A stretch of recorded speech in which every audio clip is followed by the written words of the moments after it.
बिस्मिल्लाहिर्रहमानिर्रहीम। मैं हूं अरशद लोधी और आप देख रहे हैं मेरा यूट्यूब चैनल अरशद लोधी कम दियां गल्लां।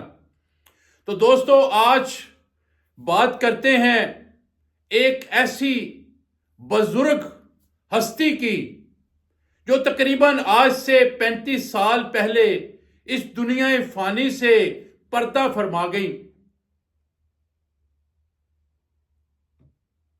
और आज जब उनका बेटा, एक बहुत ही अजीम बेटा, एक ऐसा बेटा जिसने सारी जिंदगी अपनी मां बाप से वफा की और वफा का ये पैकर जिसका नाम मोहम्मद सईद था, असल में ये मेरे मामू, और मैं बात कर रहा हूं अपनी नानी जिनका नाम मोहम्मद बीबी था। ये 35 साल पहले वफात पा गई। आज जब मेरा मामू इस दुनिया फानी से रुखसत हुआ तो पता चला कि उन्होंने नसीहत की थी अपने बच्चों को कि मेरी कब्र जो है ये मां के पांव की तरफ बनानी है, क्योंकि दुनिया में भी ये मां बाप का ताबेदार था, मां बाप से वफा करता रहा था, मां बाप की खिदमत करता रहा था। तो इन्होंने इसलिए ये फैसला किया, इसलिए वो नसीहत की कि मैं मां के कदमों में दफन होना चाहता हूं, क्योंकि उनकी मोहब्बत मां बाप से बहुत अजीम थी। जब उनकी कब्र खोदी गई, चूंकि पीछे जगह कुछ कम थी, तो बिल्कुल कब्र के बिल्कुल पीछे रख के कब्र खोदना शुरू की। जब कब्र बिल्कुल नीचे गई तो जो कब्र खोदने वाले हैं उन्होंने देखा कि नानी की कब्र मुबारक जो है वहां से मट्टी पीछे हट गई और वो वहां से उनकी कब्र जो है वो नजर आना शुरू हो गई।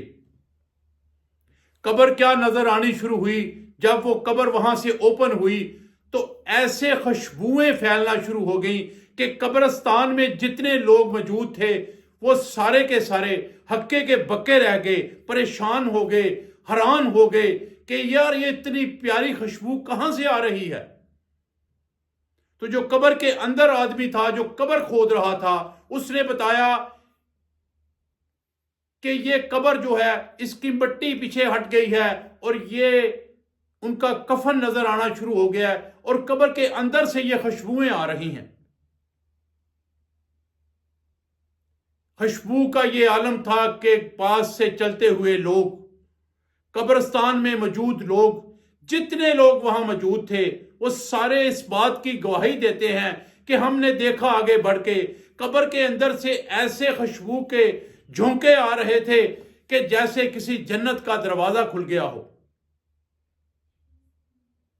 अब जो बात आगे बढ़ाता हूं तो कहता हूं कि देख, उनकी कब्र के अंदर से जो उनके पांव मुबारक थे उस तरफ से मट्टी हटी थी, तो वहां से उनका कफन मुबारक जो था वो नजर आ रहा था और वो उसी तरह था, उसी हालत में था जिस हालत में आज से 35-40 साल पहले उन्हें दफनाया था।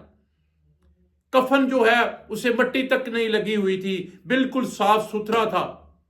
तो कहते हैं कि मोहम्मद के गुलामों का कफन मैला नहीं होता, जमी मैली नहीं होती, रब मैला नहीं होता।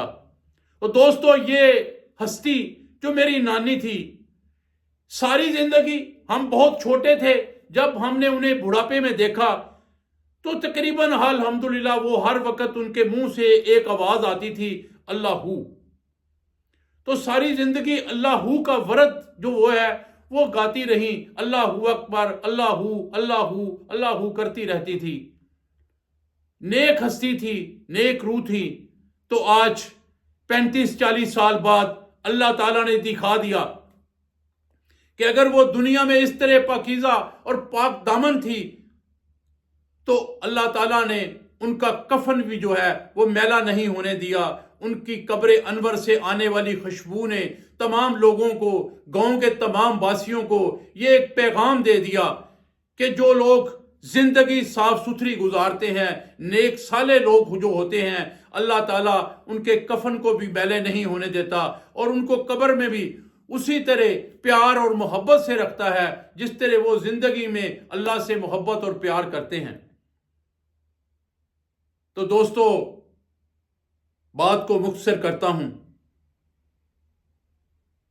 کوشش کیا کریں کہ یہ زندگی جو ہے یہ بہت مختصر سی زندگی ہے۔ اس زندگی میں کسی کا دل نہ دکھائیں، کسی کے ساتھ زیادتی نہ کریں، کسی کا حق نہ کھائیں، کسی سے ناانصافی نہ کریں، بے ایمانی نہ کریں۔ رزق جو میرے مالک نے آپ کا لکھ دیا ہوا ہے وہ آپ کو مل کے رہے گا۔ تو کسی کی پراپرٹی پہ قبضہ کرنا، کسی کی جائیداد پہ قبضہ کر لینا، کسی کے ناحق حقوق جو ہے وہ اس کے ضبط کر لینا، یہ ساری چیزیں گناہ کا باعث بنتی ہیں۔ کسی سے پیار محبت سے پیش آؤ تاکہ مرنے کے بعد بھی لوگ آپ کو اچھے لفظوں میں یاد کریں۔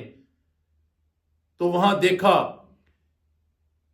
کہ جب ان کی قبر سے خوشبوئیں آنے لگیں، ان کی قبر کو دیکھا لوگوں نے، ان کے وہ جو کفن ہوتا ہے اس کو دیکھا، تو تمام لوگ جو تھے وہ تعریفیں کر رہے تھے کہ ماشاءاللہ جی ماشاءاللہ، انہوں نے اپنی زندگی بہت صاف ستھری گزاری، نیک صالح خاتون تھیں، تو اللہ تعالیٰ نے بھی ان کو کس پیار اور محبت سے رکھا ہوا ہے۔ ورنہ انسان کے جسم کے متعلق تو سنتے آئے ہیں کہ اتنے دن کے بعد کیڑے پڑ جاتے ہیں، اس طرح یہ ہو جاتا ہے، وہ ہو جاتا ہے، یعنی انسان کا جسم جو ہے وہ 10-15 دن میں ختم ہو جاتا ہے، اور اس کا جو کفن ہوتا ہے وہ بھی کیڑے مکوڑے کھا لیتے ہیں، اس کو وہ لگ جاتی ہے سنک وغیرہ اور ختم ہو جاتا ہے۔ اور یہ نیک صالح لوگ ہوتے ہیں جن کے کفن بھی میلے نہیں ہوتے، جن کو اللہ تعالیٰ بڑے پیار سے رکھتا ہے۔ تو دعا کیا کریں اللہ تعالیٰ سب کو مرنے کے بعد بھی اللہ پاک کی محبت نصیب کرے اور دنیا میں بھی اللہ تعالیٰ کی محبت نصیب کرے۔ بات پسند آئی ہو لائک اور شیئر کر دیں تاکہ یہ بات صرف آپ تک محدود نہ رہے، باقی لوگ بھی سن سکیں، ان کو بھی سکون آئے، وہ بھی سیدھے راستے پہ چل پڑیں، کیونکہ یہ نیکی کا کام ہے، اس کو شیئر کرنا بھی نیکی ہے تاکہ یہ بات لوگوں تک پہنچے اور لوگوں کو اندازہ ہو سکے کہ یار نیک لوگوں کے ساتھ اللہ تعالیٰ کیسا سلوک کرتا ہے۔ جو دوست ابھی تک میری بات سن رہے ہیں ان سے میری ریکویسٹ ہے کہ چینل کو سبسکرائب کر دیں۔ بشرط زندگی کل پھر کسی نئی بات، کسی نئی ویڈیو کے ساتھ حاضر ہوں گا۔ کل تک اجازت چاہتا ہوں۔ اللہ حافظ۔